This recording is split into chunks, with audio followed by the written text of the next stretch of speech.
دل میں کسی کو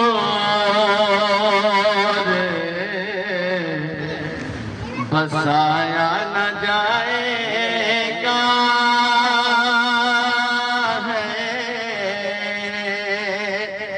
دل میں کسی کو بسایا نہ جائے گا دل میں کسی کو اور بسایا نہ جائے گا دل میں کسی کو اور بسایا نہ جائے گا ذکر رسول پاک بھلایا نہ جائے گا ذکر رسول پاک بھلایا نہ جائے گا وہ خود ہی جان لیں گے جگایا نہ جائے گا وہ خود ہی جان لیں گے جگایا نہ جائے گا ہم سے تو اپنا حال سنایا نہ جائے گا ہم سے تو اپنا حال سنایا نہ جائے گا ہم کو جزا ملے گی محمد کے عشق کی ہم کو جزا ملے گی محمد کے عشق کی دوزخ کے آس پاس بھی لایا نہ جائے گا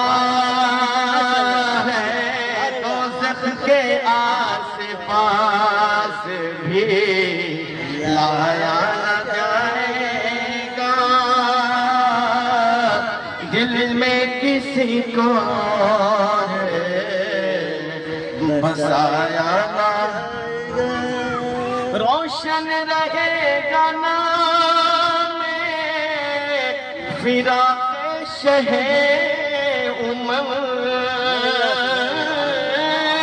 روشن رہے گا نام فراق شہ یہ وہ چراغ ہے جو بجھایا نہ جائے گا یہ وہ چراغ ہے جو بجھایا نہ جائے گا تو زخم میں تو کیا میرا سایہ نہ جائے گا توجہ سے سماعت فرمائیے تو زخم میں تو کیا میرا سایہ نہ جائے گا تو زخم میں تو کیا میرا سایہ نہ جائے گا کیونکہ رسول پاک سے دیکھا نہ جائے گا کیونکہ رسول پاک سے دیکھا نہ جائے گا جو مانگنا ہے ان کے وسیلے سے مانگ لو جو مانگنا ہے ان کے وسیلے سے مانگ لو بن مصطفیٰ خدا سے کچھ پایا نہ جائے گا مصطفیٰ خدا سے کچھ پایا نہ. آخری شعر. مانے گا ان کی بات خدا حشر میں نصیر. مانے گا ان کی بات خدا حشر میں نصیر. بن مصطفیٰ خدا کو منایا نہ جائے گا. بن مصطفیٰ خدا کو منایا نہ جائے گا. دل میں کسی کو اور بسایا نہ جائے گا. ذکر رسول پاک بھلایا نہ جائے گا.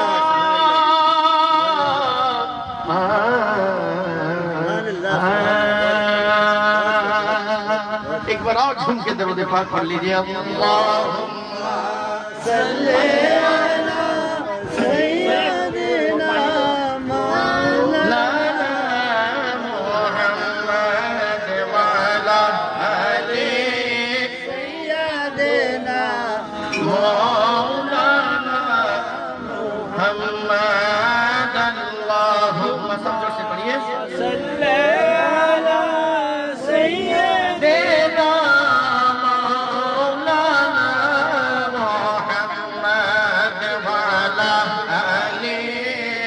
سیدنا مولانا محمد. ایک شخص تھا کعبہ شریف میں طواف کرتا، درود و سلام پڑھتا، مقام ابراہیم میں نماز پڑھتا، نماز ختم ہونے کے بعد درود و سلام پڑھتا، کعبے کے غلاف کو پکڑتا، چومتا اور درود و سلام پڑھتا.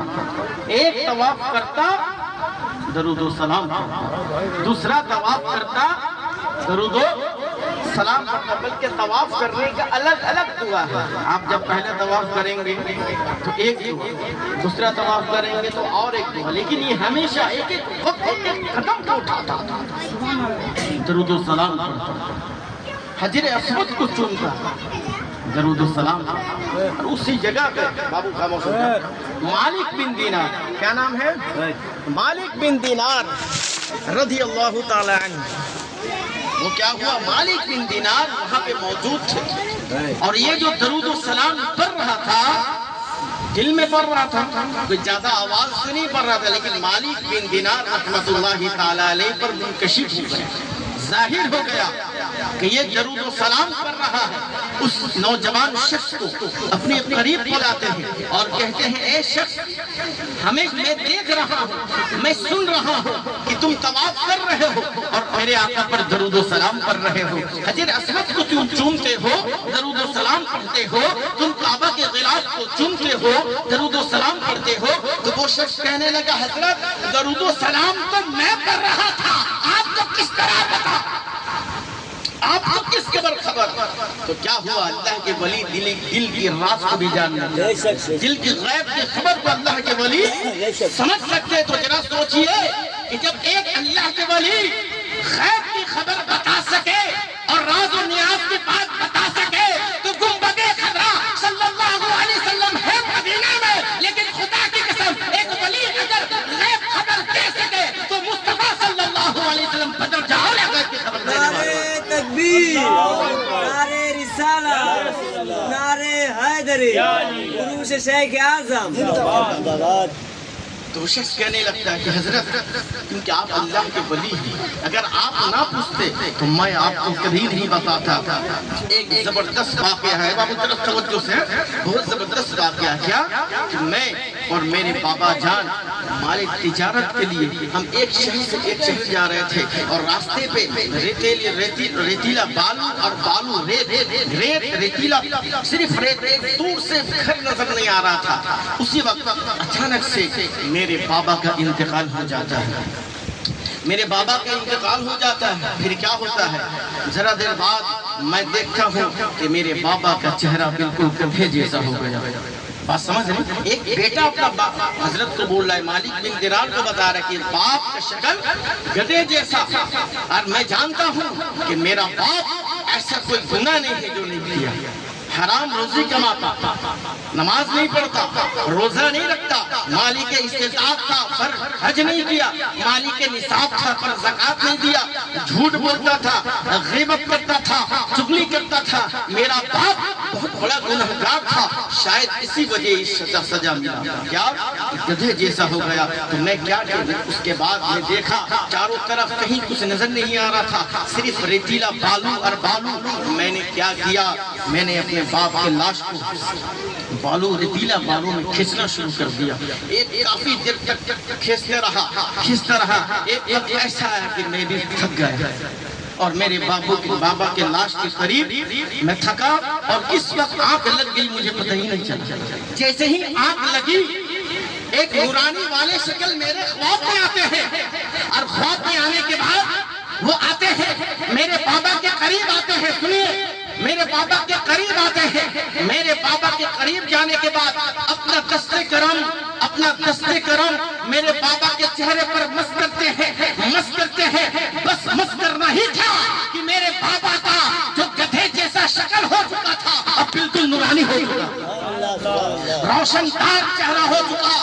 وہ نورانی والے شخص جاتے ہیں تو میں اس نورانی والے شخص کے دامن کو پکڑ لیتا ہوں اور کہتا ہوں، حضرت اپنا تعارف کرائیے، آپ کون ہیں؟ اور آپ میرا بابا بے شک گنہگار تھا، میرا بابا بے نمازی تھا، میرا بابا سود کا لین دین کرتا تھا، میرا بابا حرام روزی کمایا کرتا تھا، جھوٹ بولا کرتا تھا، غیبت کیا کرتا تھا، شراب نوشی کیا کرتا تھا، زنا کیا کرتا تھا۔ ایسا کوئی گناہ نہیں ہے جو میرے باپ نے نہیں کیا، لیکن اتنا کرم، اتنا شفقت، اتنی محبت آپ نے کس لیے کیا؟ میرے بابا کا چہرہ گدھے جیسا ہو چکا تھا، لیکن آپ کا دست کرم لگنے کے ساتھ میرے بابا نورانی ہو گئے۔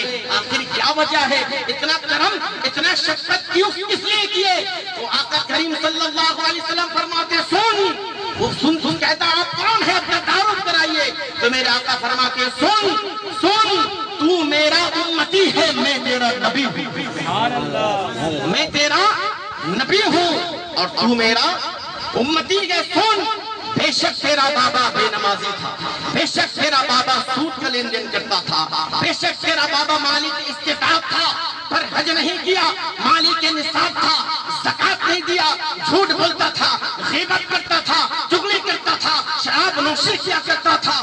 ایسا کوئی گناہ نہیں ہے جو تیرے باپ نے نہیں کیا، لیکن سن لے، تیرا بابا روزانہ مجھ پر محبت سے درود و سلام پڑھا کرتا تھا، تیرا بابا مجھ پر روزانہ صبح و شام درود و سلام کرتا تھا۔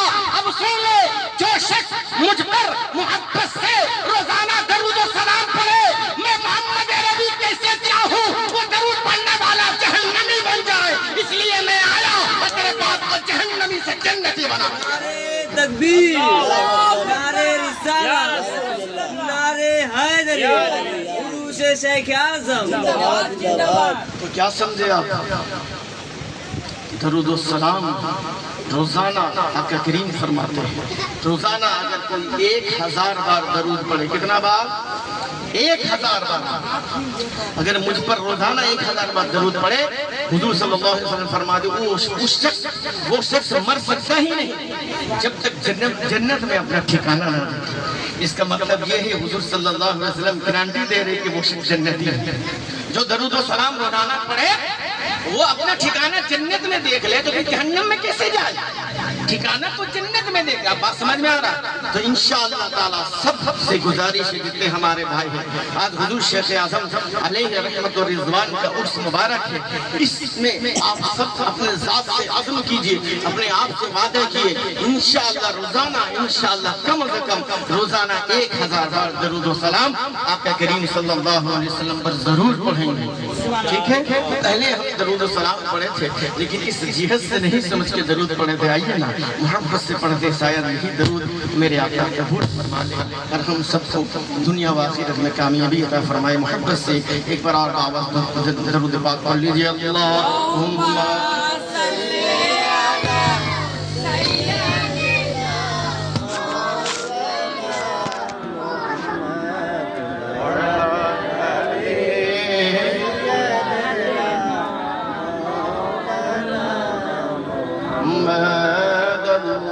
چلو ذرا زور سے پڑھو.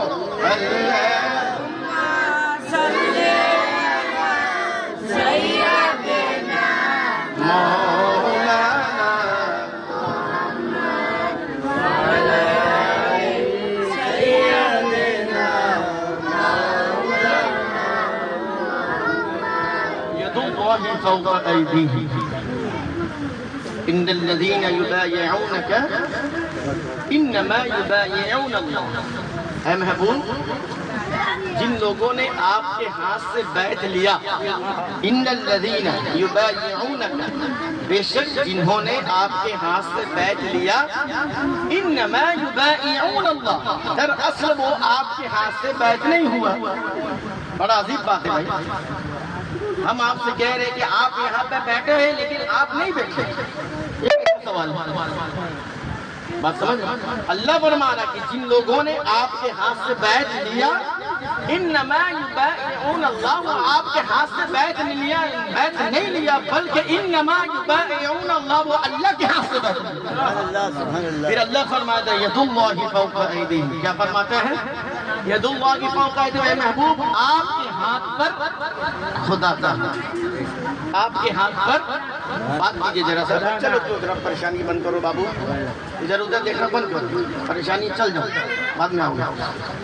جو آپ کے ہاتھ پر کس کا ہاتھ, بہت بات کیجئے اللہ کا.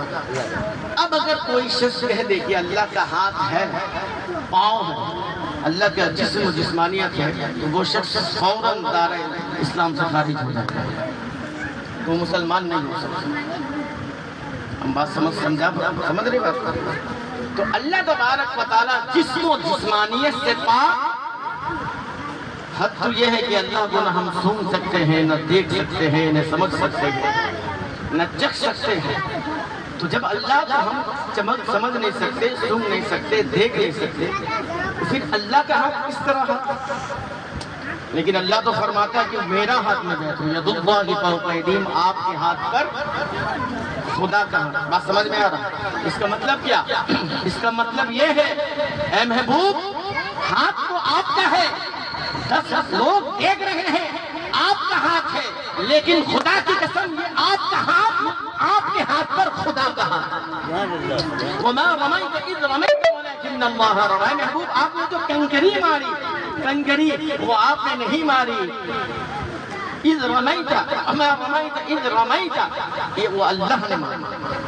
تو کیا سمجھ میں آیا کہ اللہ کی حضور صلی اللہ علیہ وآلہ وسلم کا وجود یہی ذات خدا, حضور کا فعل یہ فعل خدا ہے, حضور کا حکم یہ حکم خدا ہے. سمجھ میں آ گیا؟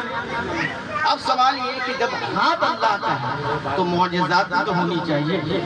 ہر نبی کو حضرت آدم ہو, حضرت شیش ہو, نوح علیہ السلام ہو, اسماعیل علیہ السلام ہو, ابراہیم علیہ السلام ہو, یوشع علیہ السلام ہو, یوسف علیہ السلام ہو, ادریس علیہ السلام ہو, تمام نبی کو اللہ تبارک و تعالی معجزہ, کچھ نہ کچھ معجزہ عطا فرمایا.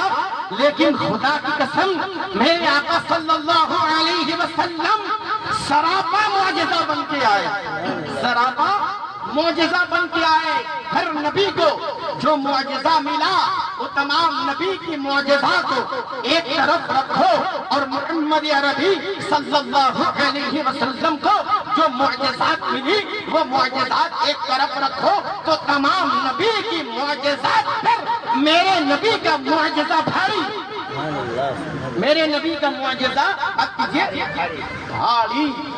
معجزہ کس کو کہتے ہیں؟ معجزہ اس کو کہتے ہیں جو انسانی عقل میں نہ آئے. انسانی عقل میں جو نہ آئے، مثال کے طور پر ایک شخص انتقال ہو گیا، اب اگر اس کو زندہ کر دیا جائے، اللہ تبارک و تعالیٰ ڈائریکٹ زندہ کر دے تو اس کو بولتا ہے قدرت، کیا بولتا ہے؟ اور یہی کام اگر کسی نبی کے ذریعے سے صادر ہو تو اس کو کہتے ہیں معجزہ، اور یہی کام کسی ولی سے صادر ہو تو اس کو کہتے ہیں کرامت۔ سمجھ میں آ رہا؟ تو ایک ہی چیز ہے، ایک ہے قدرت، ایک ہے معجزہ اور ایک ہے کرامت۔ تو پھر کیا ہوا؟ حضور صلی اللہ علیہ وسلم سراپا معجزہ، حضور صلی اللہ علیہ وآلہ وسلم فرماتے ہیں کیسے معجزہ؟ میرے آقا صلی اللہ علیہ وسلم، ایک شخص پوچھنے لگا مکہ افضل یا مدینہ افضل؟ ایک شخص نے پوچھا مکہ افضل یا مدینہ افضل؟ تو کچھ کہہ رہے ہیں مکہ افضل، کچھ کہہ رہے ہیں مدینہ افضل۔ تو کیسے؟ تو مکہ میں کعبہ ہے، مکہ میں حجر اسود ہے، مکہ میں جامع مینا ہے کہ نہیں؟ مکہ میں صفا مروہ ہے، مکہ میں عرفات ہے، اس لیے افضل ہے۔ اور مدینہ میں، بات سمجھ میں آ رہی؟ مدینہ میں کچھ نہیں ہے۔ تو پھر مدینہ، تو پھر ایک شخص جواب دیا سنو، نہ حجر اسود افضل، جہاں حضور صلی اللہ علیہ وسلم ہے وہی جگہ افضل۔ حضور صلی اللہ علیہ وسلم سب طرف مکہ میں صفا مروہ ہے، حجر اسود ہے، حضور کہاں ہے؟ یعنی حضور جہاں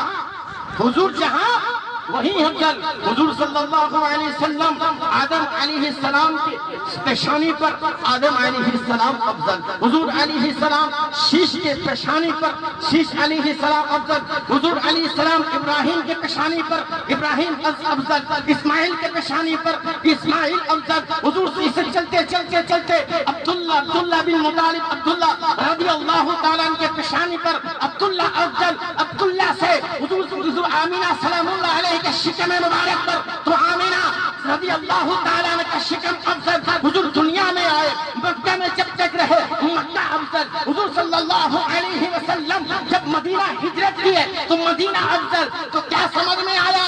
ہر انسان افضلیت کے پیچھے جاتی ہے لیکن افضلیت میرے مصطفیٰ کے پیچھے ہے۔ سبحان اللہ۔ ہر انسان افضلیت کو تلاش کرتی ہے اور افضلیت میرے مصطفیٰ کو تلاش کر رہی ہے۔ تو ہر افضلیت کامل اکمل میرے آقا صلی اللہ علیہ وآلہ وسلم۔ کیا حضور صلی اللہ علیہ وسلم کے معجزات؟ حضور صلی اللہ علیہ وسلم، اسماء بنت ابو بکر فرماتی ہے کہ حضور صلی اللہ علیہ وسلم کا ایک کپڑا مبارک تھا، تہمن شریف تھا۔ جب کہ مدینہ میں لوگ بیمار پڑتے تھے وہ کپڑے کو پانی میں بھگوتی اور اس پانی کو مریض کو پلانے کے ساتھ ہی ساتھ فوراً مریض شفا یاب ہو جاتی ہے۔ میرے آقا صلی اللہ علیہ وآلہ وسلم کا معجزات اگر بیان کیے جائے خدا کی قسم وہ ختم نہیں ہو سکتی۔ میرے آقا صلی اللہ علیہ وآلہ وسلم کے پاس حضرت ابو بکر صدیق رضی اللہ تعالیٰ عنہ آتے ہیں اور آ کے فرماتے، سنیے، آ کے فرماتے ہیں یا رسول اللہ، ذہن کی شکایت کرتے ہیں، یادداشت کمزور ہو چکا، کچھ یاد نہیں رہتا، اتنا حدیث سنتے ہیں لیکن یاد نہیں رہتا۔ حضور صلی اللہ علیہ وسلم فرماتے ہیں ٹھیک ہے، ایک رومال لاؤ۔ رومال لانے کے بعد کپڑا کو زمین پر رکھتے ہیں اور حضور صلی اللہ علیہ وسلم اس کے قریب جاتے ہیں۔ لیکن سن لیجئے، یہاں پہ حضور صلی اللہ علیہ وسلم ایسا بات نہیں کیے اے ابو ہریرہ تم تو شرک کر رہے ہو، ارے ذہن دینے والا خدا ہے، ذہن دینے والا خدا ہے، خدا سے مانگو۔ نہیں، ابو ہریرہ کو پتا تھا یہ حضور صلی اللہ علیہ وسلم ہر چیز عطا کر سکتے ہیں، اللہ کی قدرت سے ہر چیز میرے آقا دے سکتے ہیں کہ نہیں؟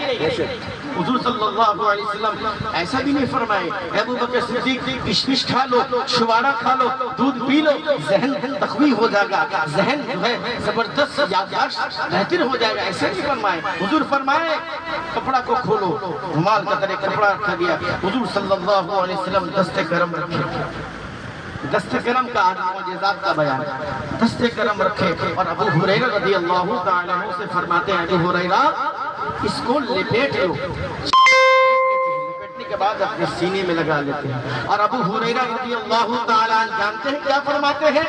کیا فرماتے ہیں؟ اس دن سے میں حدیث جو بھی میرے آقا کے زبان سے میں سنتا تھا مجھے یاد ہو جاتی تھی، اور میں بھولنے کی بھی کوشش کروں تو میں بھول نہیں پاتا تھا، میں بھولنا بھی چاہوں تو میں بھول نہیں سکتا تھا۔ تو سنو، حضور صلی اللہ علیہ وسلم خدا کی قسم یادداشت میں اضافہ بھی بھی کر سکتے ہیں حضور صلی اللہ علیہ وآلہ وسلم یادداشت میں اضافہ بھی کر سکتے ہیں. خدا کی قسم وہ لوگ کتنے خوش نصیب ہیں کہ حضور صلی اللہ علیہ وسلم کے زمانے میں جو لوگ پیدا ہوئے. خدا کی قسم کوئی ابو بکر صدیق بنا, کوئی عمر فاروق اعظم بنا, کوئی عثمان غنی, کوئی مولا علی مشکل بنا, عشا بنا, کوئی طلحہ, کوئی زبیر بنا, کوئی سلمان فارسی بنا. یہ سب تو میرے آقا صلی اللہ علیہ وسلم کی نسبت میں اتنا بلند مقام پر پہنچا دیا کہ میرے آقا کریم صلی اللہ علیہ وسلم کا زمانہ جو تھا اس سے بہتر کون زمانہ ہو سکتا ہے. ذرا سے سوچئے, اگر آج ہم اور آپ آقا کا ذکر کرتے, آقا علیہ السلام کا ذکر کرتے ہیں تو ہمیں کتنی لذت ملتی ہے, کتنی سکون ملتی ہے. تو ذرا اس زمانے میں جہاں پہ تکلم یعنی بات چیت بھی جہاں سے سیکھی جائے, آقا کریم صلی اللہ علیہ وسلم جب مسجد نبوی میں ہوں گے, ممبر پر تشریف فرما ہوں گے اور تمام صحابہ اکرام جھرمٹ میں بیٹھے ہوں گے, حضور صلی اللہ علیہ وسلم کی میٹھی میٹھی گفتار میرے آقا بیان کر رہے ہوں گے, تو صحابہ اکرام علیہم رضوان کا دل کا کیا حالت ہوتا ہوگا جب دیکھتے ہوں گے کہ کوئی صحابہ میرے آقا کریم صلی اللہ علیہ وسلم کے بیانات سے غور نہیں ہوتا تھا, سنتا تھا تو لگتا تھا کہ کان میں ایک شہد جیسا جا رہا ہے اور حضور کو تکتا جاتا اور سنتا جاتا. تو ایک دن ایسا ہوا, سنیے گا, ایک دن ایسا ہوا کہ بارش ہو گیا. حضور صلی اللہ علیہ وسلم بیان کر رہے تھے, نصیحت کر رہے تھے مسجد نبوی میں, تو بارش ہو چکا اور بارش کے بعد ظاہر سی بات ہے ابھی تو لائٹنگ کا اس وقت کو اتنا لائٹنگ کا زمانہ تو تھا نہیں. تو اب کیا ہوا, ایک صحابہ اکرام کافی لیٹ ہو چکا اور اس کو اپنا گھر بھی جانا تھا. وہ آقا کریم کے بارگاہ میں آتے ہیں, کافی لیٹ ہو چکا تھا اور آقا کریم کی بارگاہ میں سنیے آتے ہیں اور کہتے یا رسول اللہ میرے ماں باپ آپ پر قربان, خدا کی قسم آج ہم کتنے خوش نصیب ہیں کہ ہم آقا کریم کا ذکر کر رہے ہیں, آقا کریم کو یاد کر رہے ہیں. آج آقا کریم صلی اللہ علیہ وسلم کو ہم تو بعد میں یاد کرتے ہیں لیکن آقا ہم سب سے پہلے یاد کرتے ہیں. آج شاید آقا نے ہم سب کا ذکر کیا ہوگا, آج آقا کریم صلی اللہ علیہ وسلم نے ہماری طرف توجہ عطا فرمائی ہوگی. اس لیے محفل جناب کوئی معمولی محفل نہیں ہے, یہ آقا صلی اللہ علیہ وسلم کی محفل ہے. تو آقا کریم صلی اللہ علیہ وسلم بیان کر رہے تھے, بارش ہوا تو کافی لیٹ ہو چکا. تو صحابہ اکرام آتے ہیں اور آ کے کہتے ہیں یا رسول اللہ صلی اللہ علیہ وسلم کافی لیٹ ہو چکا اور بالکل اندھیرا ہے, کچھ نظر نہیں آ رہا اور گھر بھی جانا ہے, گھر بہت زیادہ دور ہے, تو آپ کیا کروں. میرے آقا کریم صلی اللہ علیہ وسلم فرماتے ہیں اس صحابہ اکرام کے پاس ایک لاٹھی تھا, ایک لکڑی تھی. کیا تھی؟ لاٹھی, لکڑی. آقا کریم صلی اللہ علیہ وسلم صحابہ کو قریب بلاتے ہیں, بولتے صحابہ تمہاری لاٹھی مجھے دو. سبحان اللہ نہیں کہیے گا, تمہاری لاٹھی مجھے دو. آقا کریم صلی اللہ علیہ وسلم اس لکڑی کو لے کر, لاٹھی کو لے کر دونوں ہاتھ سے ایسے مس کرتے ہیں. مس کرنا ہی تھا کہ وہ لاٹھی سے روشنی شروع, روشنی اور ایسا روشنی نہیں, یہ مصطفیٰ کا روشنی ہے. اور مزے کی بات یہ ہے کہ حضور کا یہ ایسا نہیں تھا, یہ صحابہ کا ایسا تھا. لیکن صحابہ کا عقیدہ دیکھو کہ اگر اندھیرا ہو تو اجالا محمد عربی کر سکتے ہیں, یہ عقیدہ ہے. پھر کیا ہوا, روشن, اب وہ چراغ اتنا دور تک پھیل رہا تھا کیونکہ حضور صلی اللہ علیہ وسلم کا دست کرم سے لگ چکا ہوگا, دور تک نظر آتا ہے. تو ایک صحابہ اکرام علیہم رضوان اس کے ساتھ ہو لیتے ہیں. سنیے گا ذرا سا محبت کا واقعہ, معجزات. پھر کیا ہوا, کافی دور چلتے ہیں, وہ لائٹ دکھاتے ہیں, لاٹھی سے, لکڑی سے لائٹ کرنا, ٹارچ لائٹ کی طرح زبردست پاور دور تک جا رہا. پھر کیا ہوا, دور تک ایک صحابہ اکرام بھی ہو لیتے, چلو بھائی میں بھی ہو لیتا ہوں, اس لاٹھی سے فائدہ اٹھا لیتا ہوں. لاٹھی جاتے دور تک, تو ایک صحابہ کا گھر آ چکا اور ایک صحابہ ابھی بھی گھر دور تک جانا. اب وہ صحابہ کیا کریں, وہ صحابہ اکرام علیہ رضوان فرماتے ہیں کہ جناب آقا کریم صلی اللہ علیہ وسلم نے تمہاری لاٹھی پہ مس کر دیا, تمہاری لاٹھی روشنی ہو گئی. اب میں کیا کروں, میں کیسے یہاں سے وہاں جاؤں, اس لیے کہ ابھی بھی کافی دور جانا ہے. تو وہ صحابہ کا عقیدہ دیکھو, وہ صحابہ کہتے ہیں اے صحابہ تمہارے ہاتھ میں جو لاٹھی ہے, اس جو اور ایک جو صحابہ تھا اس کے ہاتھ میں بھی ایک لاٹھی تھی. وہ کہتی سنو صحابہ, میرے لاٹھی کو میرے آقا نے مس کیا ہے, تم اپنا لاٹھی کو مس کرو پھر دیکھو کیا ہوتا ہے. بس کرنا ہی تھا. اس کا اس صحابہ کا لاٹھی بھی جو روشنی دیتا ٹارچ لائٹ چلتا ہے وہ صحابہ کرام علیہم رضوان اپنے گھر گھر پہنچ جاتے جناب والا آپ کا کریم صلی اللہ علیہ وسلم کا شان جتنا ہی بیان کیے کم ہے ایک لاٹھی یہ اللہ تبارک و تعالیٰ قوت آقا کریم کے صدقے میں عطا فرما دی کہ وہ لاٹھی سے روشن ہو رہا چل رہا تھا پھر کیا ہوا حضور صلی اللہ تعالیٰ علیہ وسلم ایک وقت حضور صلی اللہ علیہ وسلم ایک سفر میں تھے تب بہت سارے صحابہ کرام علیہم رضوان تھے اور پانی کی قیمتی پانی ہے ابھی بھی جانتے ہیں کہ آپ پیٹرول سے زیادہ قیمت ابھی بھی سعودی عرب میں پیٹرول سے زیادہ قیمت پانی کا میرا دوست سعودی عرب میں رہتا ہے جانتا ہے پیٹرول سے زیادہ قیمت پانی کا اور ذرا سوچئے 1400-1500 سال پہلے پانی کا کیا قیمت ہے ابھی اتنا زبردست پلانٹ لگانے سمندر میں پلانٹ لگانے کے باوجود بھی پانی کی قیمت پیٹرول سے زیادہ لیکن اللہ کا شکر ہے الحمدللہ بنگلہ دیش میں پانی کی کوئی ٹینشن نہیں ہے وہاں پہ پیٹرول کا زیادہ قیمت ہے تو وہاں پہ پیٹرول کا کم ہے پانی کا زیادہ بات سمجھ میں آ رہی پیٹرول کی قیمت وہاں پہ کم ہے یہاں پہ بہت زیادہ پیٹرول کی قیمت ہے لیکن اس زمانے میں تو ایسا پانی میسر نہیں آتا تھا آپ کیا وہ سنیے پہاڑ کے پیچھے حضور صلی اللہ علیہ وسلم مولا علی مشکل کشا فاتح خیبر کو بھیجتے ہیں اے علی جاؤ سنیے اے علی جاؤ اور پہاڑ کے پیچھے ایک حبشی غلام جا رہا ہے پہاڑ کے پیچھے حبشی غلام جا رہا ہے اگر آپ سے سوال کرے جناب اس پردے کے پیچھے کون ہے آپ کو پتہ ہے ہمیں پتہ ہے لیکن خدا کی قسم اس پتھر کے پیچھے کون ہے میرے مصطفیٰ جانتے ہیں وہ آقا ہے نہ غلام ہے نہ حبشی ہے نہ عربی ہے نہ عجمی ہے یہ میرے آقا جانتے ہیں مولا علی سے کہتے کہ جاؤ وہ حبشی ہے وہ حبشی بنے کالا کالا جس کو اس کو حبشی بولا جاتا ہے بلال حبشی نام سنے آپ لوگ وہ بہت زیادہ کالا تھے کالا جو ہوتا ہے اس کو حبشی بولا جاتا ہے وہ حبشی نسل سے تھے اب کیا ہوا مولا علی مشکل کشا حبشی کے قریب جاتے ہیں اور جا کر دیکھتے ہیں سیکھی تو حبشی اور حبشی کو کہتے ہیں حبشی سنو وہ حبشی پانی لے کے جا رہا تھا کٹورا میں پانی لے کے جا رہا تھا مولا علی مشکل کشا راستہ کو روک کے سنو چلو تمہیں میرے آقا نے بلایا اور وہ حبشی آقا کریم کو نہیں پہچانتا ابھی ملاقات نہیں ہوئی ابھی آقا کریم کو نہیں دیکھا پھر کیا ہوا وہ آتا ہے اور آنے کے بعد دیکھتا ہے کہ مولا علی مشکل کشا کا اتنا زبردست روشن چہرہ اتنا خوبصورت چہرہ وہ کہہ رہا ہے کہ اے علی آپ اتنے خوبصورت تو آپ کے آقا آپ اتنے خوبصورت تو آپ کے آقا مولا کتنے خوبصورت ہوں گے ذرا سوچیے میرے مولا علی کتنے خوبصورت ہے مولا علی مشکل کشا فاتح خیبر ہے بھائی حضور قائد ملت کو دیکھ لیجیے شیخ اعظم کو دیکھ لیجیے حضور خلیفہ شیخ اعظم کو دیکھ لیجیے جب ان کا بیٹا کا یہ عالم کہ اگر کوئی کافر چہرہ دیکھ لے چہرہ دیکھ کے مسلمان ہو جائے تو مولا علی اور مصطفیٰ صلی اللہ علیہ وسلم کا کیا عالم ہوگا نعرے تکبیر نعرے رسالت نعرے حیدری خروج شیخ اعظم پھر وہ شخص جو ہے حبشی کو روکتے ہیں اے حبشی چلو تمہیں میرے آقا نے بلایا ہے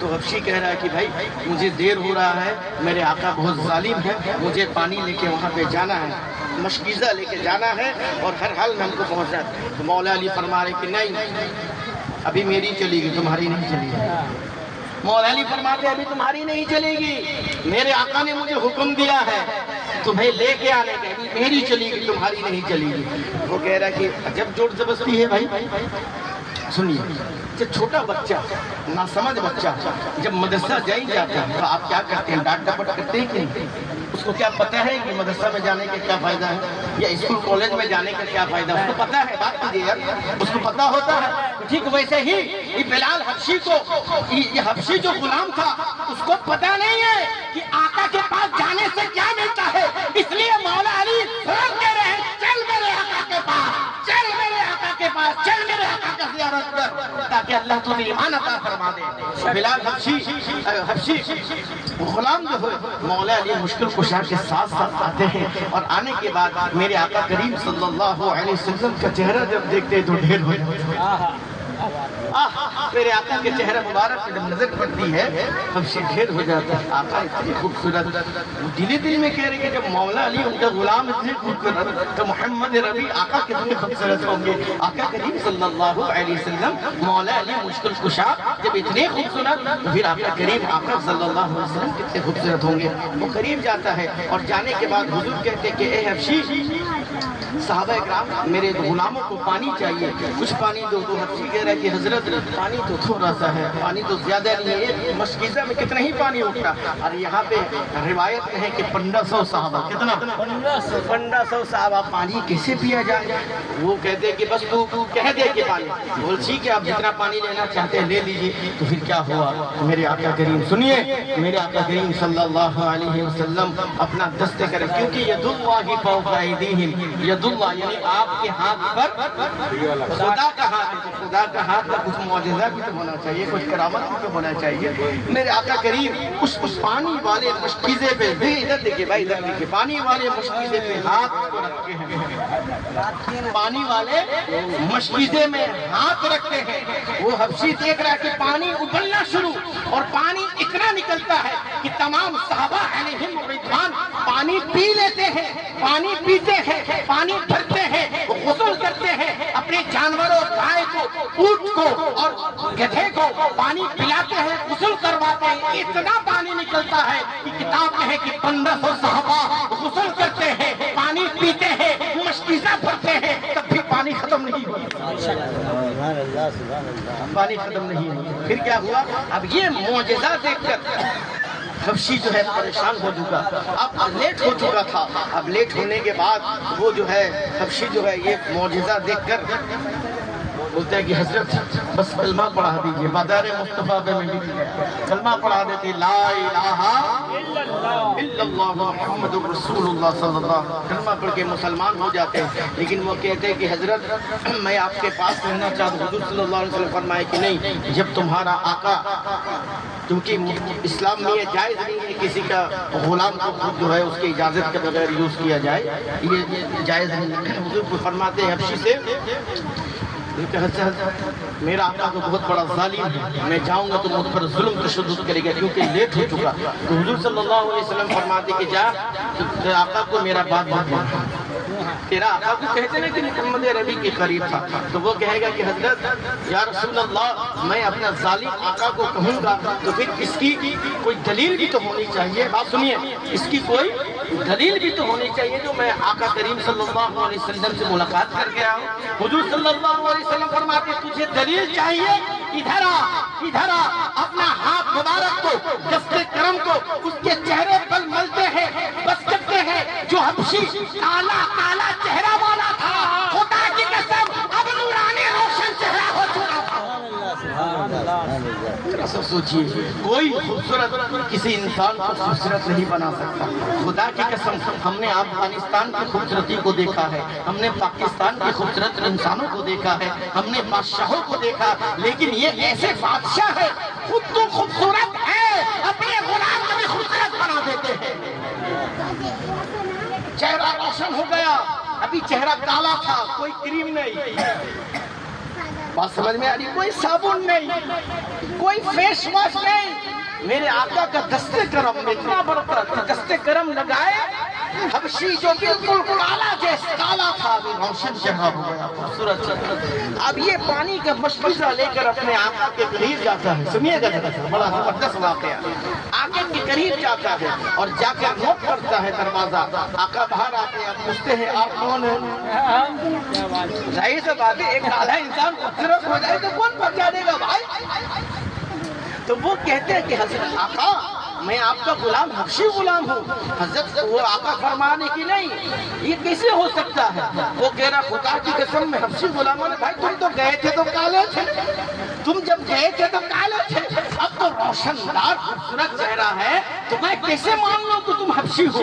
تو وہ جو ہے واقعات بتاتا ہے, کچھ جو ان کا ساتھ جو جب وقت گزارا تھا, جو سب واقعات اس کو یقین دلاتا ہے کہ حضرت خدا کی قسم آقا میں آپ کا غلام ہوں, میں آپ کا غلام ہوں. تو وہ پوچھتا ہے آقا یعنی تم تو کالے حبشی تھے, اتنا روشن خوبصورت چہرہ تمہارا کیسے ہو گیا, کس طرح ہوا؟ تو وہ حبشی کہنے لگتا خدا کی قسم میں حبشی تھا، کالا تھا، لیکن جب سے محمد عربی صلی اللہ علیہ وسلم نے اپنا قصد کرم میرے چہرے پر مس کیا تب سے میں روشن ساز پیدا ہو گیا۔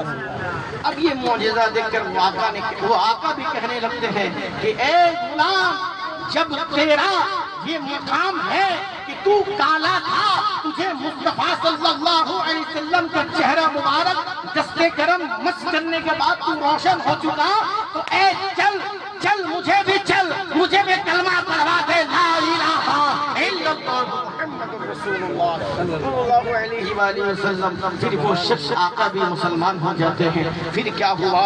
پھر سنیے، ایک دو واقعہ بول کے ختم کر دیتے۔ پھر کیا ہوا؟ حضور صلی اللہ علیہ وآلہ وسلم ایک بار آرام کر رہے تھے اور شدید دھوپ تھا۔ حضور صلی اللہ علیہ وسلم کے جسم مبارک میں کوئی مکھی کوئی مچھر نہیں بیٹھتا تھا۔ حضور صلی اللہ علیہ وسلم جس طرح قریب سامنے دیکھتے تھے اسی طرح دائیں بھی دیکھتے تھے، بائیں طرف بھی دیکھتے تھے، پیچھے بھی دیکھتے تھے۔ حضور صلی اللہ علیہ وآلہ وسلم ایک وقت نماز پڑھا رہے تھے اور نماز پڑھاتے صحابہ اکرام ہیں، حضور صلی اللہ علیہ وسلم نماز کی حالت میں قریب جاتے ہیں، ہاتھ کو ایسے بڑھاتے ہیں، سنیے گا ذرا، حدیث میں ہے، ہاتھ آگے بڑھاتے ہیں، آگے بڑھانے کے بعد ہاتھ نما دیتے ہیں، پھر پیچھے آتے ہیں، اور کیونکہ صحابہ اکرام پیچھے کھڑے تھے تو یہ عمل حضور کا دیکھے، جب سلام پھیرے تو پوچھنے لگے یا رسول اللہ، آپ نے نماز میں آگے بڑھا، پھر ہاتھ بڑھایا، پھر ہاتھ چھوڑ دیا، یہ ماجرا مجھے سمجھ میں نہیں آیا۔ تو میرے آقا کریم نے فرمایا سنو، میں نماز پڑھ رہا تھا اور میرا ہاتھ جنت کے انگور تک پہنچ گیا، نماز پڑھ رہا تھا جنت میں چاہا کہ میں نے یہ انگور پھل توڑ لاؤں، لیکن مجھے خیال آیا کہ نہیں، ابھی نہیں، پھر میں نے چھوڑ دیا۔ اگر وہ انگور میں لے آتا، سن لیجیے حدیث، اگر وہ انگور کا گچھا میں جنت سے لے آتا تو خدا کی قسم تمام کائنات کے انسان کھا کر ختم نہیں کر سکتے، کھا کر ختم نہیں کر سکتی۔ کون بول رہا ہے؟ سوچئے میرے آقا کریم صلی اللہ علیہ وسلم فرش پر ہے لیکن مقام عرش پر ہاتھ، جنت پر ہاتھ جا رہا ہے۔ میرے آقا کریم صلی اللہ علیہ وسلم دھوپ بہت زیادہ تھا، حضور آرام فرما رہے تھے، اچانک سے ایک درخت آتا ہے اور حضور کو سایہ کرتا ہے، حضور صلی اللہ علیہ وسلم کو سایہ کرتا ہے۔ پھر حضور اٹھتے ہیں، یہ درخت اپنے قریب چل جاتا ہے تو ایک صحابہ کو دیکھتے ہیں، حضور صلی اللہ علیہ وسلم فرماتے ہیں یہ درخت اللہ سے اجازت لے کر مجھے سایہ دے رہا ہے۔ جب میں دھوپ میں تھا تو یہ درخت اللہ سے دعا کر رہا ہے، اے اللہ جن کے صدقے میں میں بنی ہوں، جن کے صدقے میں آسمان بنا، جن کے صدقے میں زمین بنا، جن کے صدقے میں عرش فرش نباتات حیوانات بنا، یہ تمام درخت میرے آقا کے صدقے میں بنے، تو میرے آقا صلی اللہ علیہ وسلم دھوپ میں کس طرح اللہ مجھے اجازت دے کہ میں جاؤں میرے آقا کو سایہ کروں۔ اللہ اجازت دیتا ہے اس درخت کو، وہ درخت قریب جاتا ہے، آقا کو سایہ کرتا ہے۔ کیا سمجھ رہے جناب؟ میرے آقا کریم صلی اللہ علیہ وسلم کا معجزات آپ بول کے ختم ہی نہیں کر پائیں گے۔ بہت وہاں پر میرے آقا صلی اللہ علیہ وسلم تشریف فرما ہوتے ہیں، سنیے گا ذرا، تشریف فرما ہوتے ہیں اور حضور صلی اللہ علیہ وسلم تشریف فرما ہونے کے بعد اس کے ساتھ ابو بکر صدیق بھی ہوتے ہیں اور صحابہ اکرام، عمر فاروق اعظم، ایک روایت میں عمر فاروق اعظم ہوتے ہیں عثمان غنی، ایک روایت میں فاروق اعظم مولا علی۔ تو آپ جو ہے احد پہاڑ جو ہے خوشی سے ناچنا شروع کر دیتا ہے، خوشی سے ناچ رہا کہ آج میرا قسمت کا عید ہو گیا۔ کیوں؟ آج میرے آقا مجھ پر تشریف فرما ہو چکے۔ حضور صلی اللہ علیہ وسلم ٹھیک لگاتے آواز دیتے ہیں، بہت بہت تجھے پتہ نہیں ہے کہ تجھ میں ایک نبی، ایک صدیق اور دو شہید۔ بس اتنا کہنا تھا کہ احد خاموش ہو جاتا ہے۔ تو حضور صلی اللہ علیہ وسلم راستہ سے گزرتے تھے، یہ درخت میرے آقا کو سلام کرام کیا کرتا تھا، یہ حجر، یہ شجر میرے آقا کو سجدہ کیا کرتا تھا۔ میرے آقا صلی اللہ علیہ وسلم کا معجزات بول کر کبھی ختم نہیں کیا جا سکتا ہے۔ ایک معجزہ بول کے میں انشاءاللہ ختم کرتا ہوں۔ حضرت یہ واقعہ ہے، حضور صلی اللہ علیہ وسلم مسجد نبوی تھی، ایک صحابہ کرام آتے ہیں اور صحابہ کرام آ کر حضور حضرت انس بن مالک فرماتے ہیں، سنیے گا، ابو حضرت جابر رضی اللہ تعالیٰ عنہ فرماتے ہیں یہ کپڑا جو تھا وہ فرماتے ہیں کپڑا وہ صحابہ کرام کپڑا ذرا سا اٹھاتے ہیں تو دیکھتے ہیں کہ پیٹ میں ایک پتھر بنا ہوا، صحابہ کرام وہ حضور کے پاس شکایت کرنے ہیں۔ اس دور بڑا بدی حالت تھا، تمام صحابہ کرام بہت خراب حالت تھا، پھر حضور کے پاس آئے اور آنے کے بعد ایک پتھر باندھے، سب ایک ایک پتھر باندھے اور حضور صلی اللہ علیہ وسلم کے پاس آ کر کپڑا ایسے اٹھا کے حضرت جابر فرماتے کہ میں دیکھ رہا تھا کہ وہ جب کپڑا اٹھا تو کپڑے میں ایک پتھر باندھا ہوا تھا، کیونکہ بھوک سے نڈھال تھا، ایک کپڑا باندھا ہوا تھا۔ بس جیسے ہی وہ صحابہ کرام کپڑا اٹھا کے دیکھتے ایک کپڑا کہ میرے آقا صلی اللہ علیہ وسلم فوراً اپنا کمر ذرا سا اٹھاتے ہیں تو حضرت جابر فرماتے ہیں کہ وہ صحابہ کا تو ایک پتھر تھا، میرے آقا صلی اللہ علیہ وسلم کا پیٹ میں دو پتھر باندھا ہوا، اتنا زبردست فاقہ کشی چل رہا تھا۔ آقا کریم صلی اللہ علیہ وسلم فاقہ کشی زبردست دو پتھر باندھے ہوئے تھے، کافی دن تک حضور صلی اللہ علیہ وسلم کو جو ہے کھانا تناول نہیں فرمائے تھے، کافی دن سے۔ تو حضرت جابر رضی اللہ تعالیٰ جب یہ حالت دیکھتے ہیں کہ حضور صلی اللہ علیہ وسلم کو پیٹ دو پتھر باندھا ہوا تھا، سوچیے کتنا مشکل کتنا وقت ہے جناب، آپ پیر و مرشد آئے اور حضور پیر و مرشد کو اگر آپ کھانا تناول نہ کر سکے تو کتنا تکلیف ہوگا، آپ کو بات کیجیے۔ حضور کے دین ملت اگر پیٹ میں دو پتھر باندھے کوئی مرید برداشت کر سکے گا؟ بولو، اپنا خون کڈنی بکری کر کے بھی حضور کو دعوت دے گا کہ نہیں؟ حضرت جابر رضی اللہ تعالیٰ دوڑ لگاتے ہیں اور دوڑ لگانے کے بعد اپنے بیگم کے قریب جاتے ہیں اور بیگم کو کہتے ہیں بیگم میں نے آپ کے قریب کو دیکھا تو پیٹ پتھر باندھے، کافی دن سے حضور بھوکے، حضور پیاسے، حضور بھوکے، حضور کھانا نہیں کھا رہے۔ تو جابر رضی اللہ تعالیٰ کی اہلیہ کہتی ہے کہ ٹھیک ہے، گھر میں آدھا کیجی جو اور چھوٹا سا بکری کا بچہ کو ذبح کر دیتے ہیں اور آدھا کیجی جو ہے آپ حضور صلی اللہ علیہ وسلم کے قریب جائیے اور کان میں دعوت دیجیے۔ آدھا کیجی جو میں کتنا ہی روٹی ہوگا، بات کیجیے آپ کان میں جا کے حضور صلی اللہ علیہ وسلم کو دعوت دیجیے گا۔ وہ کہتے ہیں بہت اچھا، وہ آتے ہیں اور آدھا کیجی جو تو گھر پہ رہتا ہے، اس کی بیوی روٹی بنانا شروع کر دیتی ہے اور اتفاق سے کیا ہوتا ہے وہ دوڑ کے آتا ہے اور آنے کے بعد سنیے گا بکری ذبح کرتا ہے اور بکری ذبح جب کرتا ہے تو حضرت جابر رضی اللہ تعالیٰ عنہ کا دو بیٹا تھا، آپ لوگ سن نہیں پا رہے تھے، کتنا تھا؟ دو بیٹا تھا، حضرت جابر رضی اللہ تعالیٰ عنہ کا دو بیٹا تھا۔ جب بکری کو ذبح کیا اتفاق سے چھوٹا بچہ تھا، ناعقل تھا، کم ظرف تھا، تو دیکھا کہ بکری کو ذبح چھری وہیں پہ رکھا ہوا تھا، بڑا بھائی جو ہے چھوٹا بھائی کو ذبح کر دیا، بولتا لیٹو جس طرح بکری کو ذبح کیا اسی تم کو ذبح کیا جائے۔ اور جابر رضی اللہ تعالیٰ عنہ گھر چلے گئے، مسجد نبوی میں چلے گئے حضور کو دعوت دینے کے لیے، بات سمجھیے گا۔ اتنا دوران میں چھوٹا بچہ جو ہے، بڑا بھائی جو ہے چھوٹا بھائی کو لٹاتا ہے، اس میں چھری چلا دیتا ہے، اس کو ذبح کر دیتا ہے، چھوٹا بھائی ادھر ہی انتقال ہو جاتا ہے۔ اب بڑا بھائی جو تھا وہ گھبراہٹ پریشان سے چھت سے کود کے وہ بھی انتقال ہو جاتا ہے۔ یہاں بات سنیے گا، جابر رضی اللہ تعالیٰ عنہ کہاں گئے؟ حضور صلی اللہ علیہ وسلم کو دعوت دینے کے لیے جا کے حضور کا کان میں کیا، ابھی جابر کو نہیں پتا، کان میں جا کے دعوت دیتی ہے، رسول اللہ میرے گھر پہ آپ کا دعوت کان پہ کہتے ہیں۔ بس اتنا کہنا تھا کہ حضور صلی اللہ علیہ وسلم کہے اے میرے صحابہ، اللہ نے ہم سب کا کھانے کا انتظام کر دیا، سبحان اللہ، اللہ نے ہم سب کا کھانے کا انتظام کر دیا۔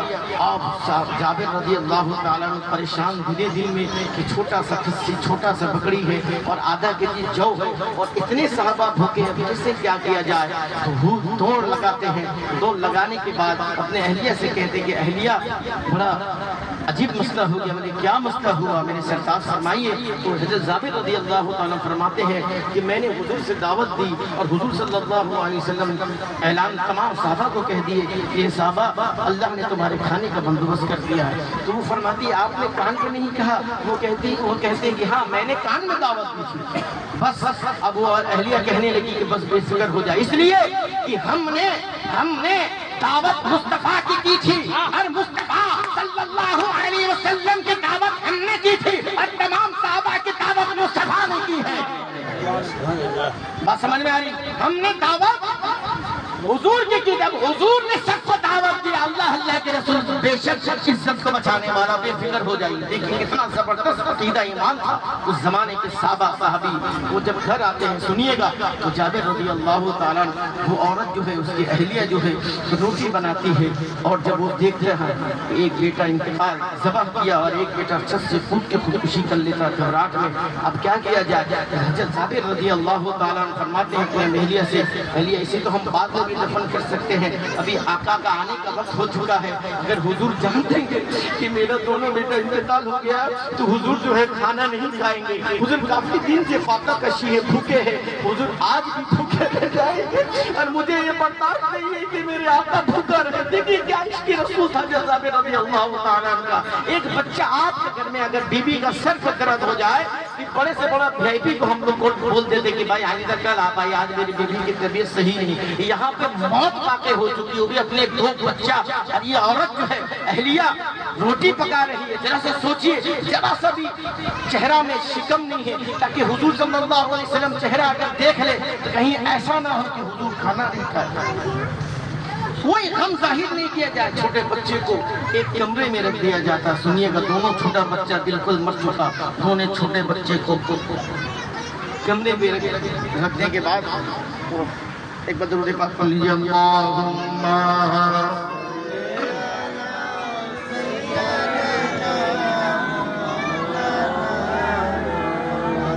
وعلی آلہ.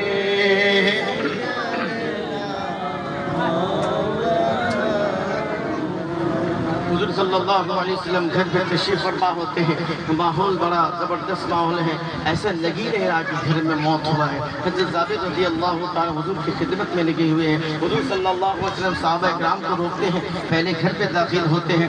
گھر پہ داخل ہونے کے بعد سالن پہ حضور صلی اللہ علیہ وسلم دستے کرم رکھ دیتے ہیں اور روٹی پہ دستے کرم ہاتھ مبارک کو رکھ دیتے ہیں. اور جابر رضی اللہ تعالیٰ عنہ سے فرماتے ہیں اے جابر 10 صحابہ کو بلاؤ کھلاتے رہو، 10 صحابہ کو بلاؤ اور سالن روٹی کھلاتے رہو. تو جابر فرمایا یا رسول اللہ، سنیے حضور چھوڑیے لوگ. حضرت جابر رضی اللہ تعالیٰ عنہ فرماتے 10 صحابہ کو بلاؤ اور روٹی اور سالن پیش کرتے. تو جابر فرماتے یا رسول اللہ پہلے آپ کھا لیتے. تو میرے آقا نے فرمایا کتنا رفیق، کتنا شفیق، کتنا کریم آقا ہے. میرے آقا فرمائے کہ نہیں جابر، جب تک میرے غلام نہیں کھائیں گے میں محمد نہیں کھاؤں گا. جب تک میرے غلام نہیں کھائیں گے بولیے تب تک میں نہیں کھاؤں گا. 10 غلام آتے اور حضور کے حکم کے مطابق اسی طرح روٹی پیش کیا جاتا، سالن پیش کرتا. یہ تمام صحابہ 10 شخص کھاتے 10 شخص کھاتے. اب حضور کی باری، کھاتے گھر چلے جاتے، 10 شخص کھاتا گھر چلا جاتا. اب ایسے کرتے کرتے تمام صحابہ آدھا کیجی جاؤ میں اور چھوٹا سا بکری کا بچہ میں، آدھا کیجی جاؤ اور چھوٹا سا بکری کا بچہ میں، تمام صحابہ علیہم رضوان حضور صلی اللہ علیہ وسلم کے صدقے میں حضرت جابر رضی اللہ تعالیٰ کو دعوت میں کھا لیتے. سب شکل شیر ہوتے لیکن آخری میں حضور صلی اللہ علیہ وسلم آتے ہیں. سنیے گا کھانا تناول فرماتے ہیں، حضور کے سامنے پیش کیا جاتا ہے. حضور بیٹھتے ہیں اور جابر رضی اللہ تعالیٰ عنہ بیٹھتے ہیں. حضور صلی اللہ علیہ وسلم جابر سے کہتے ہیں اے جابر تمہارا دو بیٹا بھی تو ہے. اے جابر تمہارا دو بیٹا بھی ہے. بس اتنا کہنا تھا کہ جابر رضی اللہ تعالیٰ کا آنکھ سے آنسو اچھل. وہ کہتے ہیں کہ حضرت یا رسول اللہ وہ بچے آرام کر رہے ہیں، وہ بچے سو رہے ہیں. وہ بچے دیکھیے جھوٹ بھی نہیں بولے، اس کو تو پتا تھا جس سے خدا نہیں چھپا اس سے دل کی حالت کیا چھپ سکتا ہے. وہ جابر سے فرماتے ہیں جابر تمہارا دو بیٹا بھی ہے، وہ کدھر ہے؟ تو وہ کہہ رہے کہ حضرت دونوں بچہ تو سویا ہوا ہے. حضور صلی اللہ علیہ وسلم فرماتے ہیں جابر جاؤ دونوں بچے کو اٹھا لاؤ. دونوں بچے کو اٹھا لاؤ. تو جابر بس اب آنکھ سے آنسو نکل جاتا ہے. اب صبر کا پیمانہ ختم، آنکھ سے آنسو نکلتے ہیں. بلک کے کہتے ہیں یا رسول اللہ فلا فلا میں نے جب آپ کی دعوت کی اور بکری کو ذبح کیا تو بڑا بیٹا چھوٹے بچے کو اسی طرح ذبح کر کے ختم کر دیا اور پریشانی کی حالت میں بڑا بچہ چھت سے کود کے دونوں انتقال ہو گیا. حضور صلی اللہ علیہ وسلم فرماتے ہیں حضور صلی اللہ علیہ وسلم فرماتے ہیں اے جابر جب تک تمہارا دونوں بچہ یہاں دسترخوان پر نہیں آئے گا میں محمد عربی نہیں کھاؤں گا. اتنا کہنا آواز دے رہے ہیں اے جابر کے دونوں بچے زندہ ہو کر محمد عربی کے قریب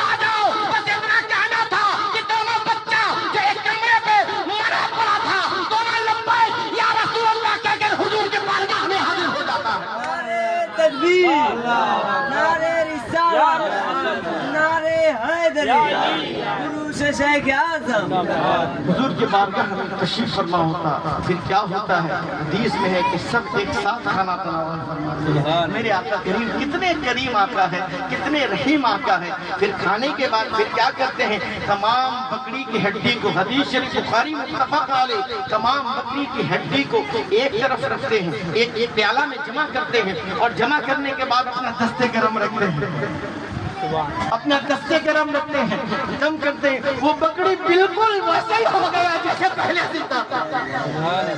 وہ بکری، چھوٹا سا بکری جس طرح ذبح کیا تھا بالکل ویسے ہی ہو گیا۔ اب سوال یہ ہے کہ حضور کھائے کیا، کھلائے کیا؟